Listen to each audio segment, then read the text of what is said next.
అందరికీ నమస్కారం అండి.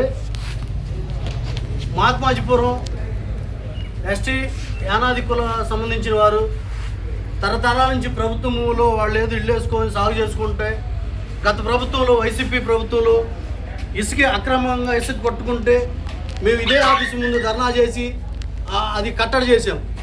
అదే స్థలంలో ప్రభుత్వము అని వీళ్ళ మీద 17 మంది మీద తప్పుడు కేసులు పెట్టించి ఇప్పుడు అదే భూమి నక్కా శివాజీ అనే వ్యక్తి, వెంకటపాలెం వ్యక్తి తవ్వుకొని దున్ని సాగు తెచ్చుకొని పొలం చేసుకుంటే అది కనపడతల రెవెన్యూ వ్యవస్థకి.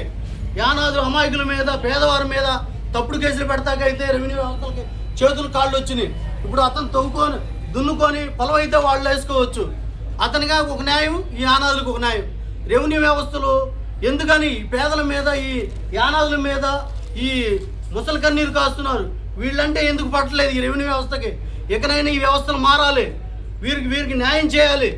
అదే భూమి యానాదులు ప్రభుత్వ స్థలంలో యానాదులు చిన్న గుడిసెలు వేసుకుంటే 17 మంది మీద కేసులు పెట్టిన ఈ రెవెన్యూ వ్యవస్థ, నక్కా శివాజీ అనే వ్యక్తి దాంట్లో ఆ పొలంలో ఇసుక తవ్వుకుంటూ పొలం దున్నుకుంటూ పొలం వేసుకుంటే వాళ్ళు కనపడలేదా?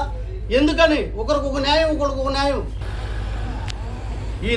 ఈ యానాదులు, ఎస్టీ యానాదులకి న్యాయం చేసే వరకు ఇక్కడే కూర్చుంటాం. బహుజన సమాజ్ పార్టీ అప్పటి నుంచి ఇప్పటికి వీళ్ళకి అండగా ఉంటుంది. వీరికి ఒక న్యాయం, వారికి ఒక న్యాయమా? ఎందుకు ఈ వ్యవస్థను మారాలి? వీళ్ళు గుడిసెలు వీకారు. ఆ గుడిసెల్లో ఉన్న సామాను, గ్యాస్ బండ్లు, వంట పాత్రలు అన్నీ తీసుకున్నారు. ఇంతవట్టికి కర్రలు అన్నీ ఇవ్వాల. వీరికి ఒక న్యాయమా? ఆ గుడిసెల్లో ఉన్న డబ్బులు కూడా మాయం చేశారు. సామాన్ ఇచ్చారు.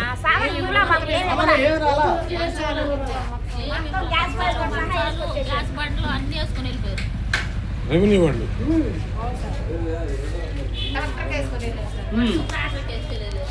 స్థలాలు ఇస్తామని చెప్పి మా పేర్లేమో ఇక్కడికి రమ్మని చెప్పారు. తీరా చూస్తే మమ్మల్ని కోర్టు చుట్టూ తిప్పుతున్నారండి. బాగానే ఉన్నాడు, ఉద్యోగం మేము తిరుగుతున్నాము పిల్లల్ని వేసుకొని. నక్కా శివాజీ దున్నుకొని చేస్తుంటే ఇక్కడ ఎంఆర్ఓ గారు అసలు ఏ సమాధానం రాట్లా. మీరు ప్రతి సంవత్సరం కూడా అతని మీద ఫిర్యాదు చేస్తూనే ఉన్నాం. సంవత్సరానికి కొంచెం కొట్టుకెళ్తున్నాడు. కొంచెం తీసుకుని వెళ్ళిపోతాడు, పండించుకుంటున్నాడు. సరే.